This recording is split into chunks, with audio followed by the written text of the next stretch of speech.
राधे राधे दोस्तों, राधे राधे। जय श्री कृष्ण, जय श्री कृष्ण। आज मैं आप सभी को बताऊंगा कि जगन्नाथ भगवान जी को सबसे पहले खिचड़ी का भोग क्यों लगता है। तो बहुत समय पहले की बात है, एक कर्मा बाई हुआ करती थी।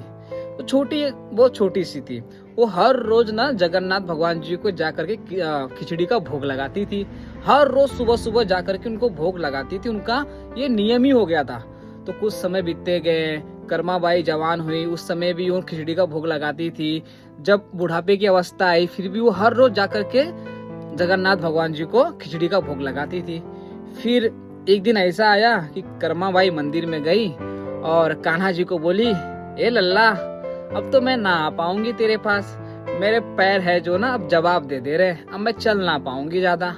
तो तू एक काम कर, तू ना अब रोज सवेरे सवेरे खुद मेरे घर पे आ जाया कर, मैं तुझे ना खिचड़ी बना के खिलाऊंगी।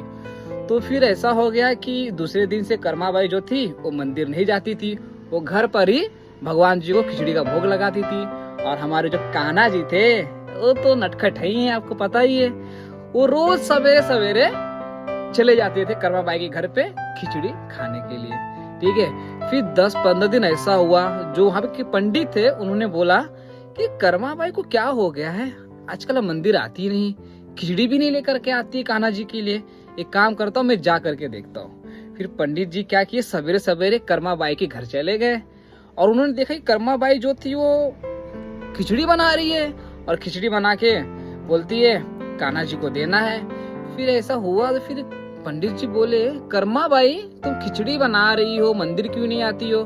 फिर कर्मा बाई बोली, अरे पंडित जी ऐसा है ना कि हमारा लल्ला जो कान्हा जी है ना, वो खुद ही हमारे घर आ जाते हैं खिचड़ी खाने के लिए, तो मुझे आना नहीं पड़ता है। तो उन्होंने बोला, पंडित जी क्या बोले कि कर्मा बाई तुम बिना नहाए धोए कान्हा जी के लिए खिचड़ी बना रही हो, भोग लगा रही हो, एक काम किया करो, नहा धोकर सवेरे सवेरे कान्हा जी को खिचड़ी बनाया करो, उनको दिया करो।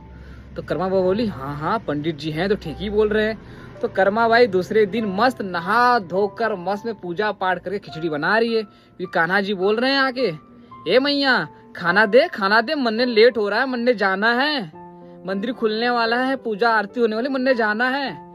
फिर कर्मा बाई बोली, कान्हा थोड़ा सा रुक जा, बस मैं बना ही रही हूँ, हो गया, थोड़ा सा बचा है। अरे मैया जल्दी करो, लेट हो रहा है। फिर कर्मा बाई फटाफट क्या है कि उनको थाली में गरम गरम खिचड़ी निकाल के दे दी और कान्हा जी थोड़ा सा खाए गरम गरम और तुरंत भाग के चले गए। और फिर उसके बाद पंडित जी थे, समय हो गया था मुहूर्त आरती करने का, तो जाके सवेरे सवेरे वो दरवाजा खोलते हैं मंदिर का और दरवाजा खोल के देखते हैं, अरे ये कान्हा जी के मुख के ऊपर खिचड़ी कहाँ से लग गई है। वो खिचड़ी को जाकर के हटाते हैं तो खिचड़ी बहुत गरम गरम थी, बहुत गरम गरम, तो उनके हाथ जल गए। फिर कुछ समय के बाद ना मंदिर जी को जो पंडित जी थे उनको नींद आ गई। फिर हमारे कान्हा जी तो पता ही नटखट है, फिर पंडित जी के सपने में जाकर के बोलते हैं, ए पंडित जी तुम हमारी माता को क्या बोल कर आए कि सवेरे सवेरे नहा धोकर खिचड़ी बनाए करे, प्रसाद बनाए करे मुझे भोग लगाने के लिए। आज देखो आज लेट हो गया और मेरा मुंह भी जल गया। सोचो तुम्हारा हाथ जल गया तो मेरा मुंह कितना जला होगा। मुझे ना नहा धोकर खिचड़ी नहीं चाहिए, मुझे प्रेम भक्ति भाव से समर्पित कर दो, मैं खुश रहूंगा।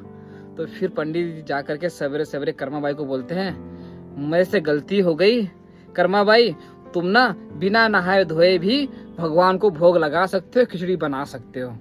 तो दोस्तों मेरा कहने का मतलब यही था कि जरूरी नहीं कि इंसान नहा धोकर ही पूजा करे, पाठ करे, सब चीज बनाए कान्हा जी के लिए, नहीं, प्रेम भक्ति भाव से कान्हा जी के लिए जो भी समर्पित करोगे कान्हा जी को वो स्वीकार होगा। कान्हा जी इतने सच्चे हैं। तो जय श्री कृष्ण दोस्तों, जय श्री कृष्ण।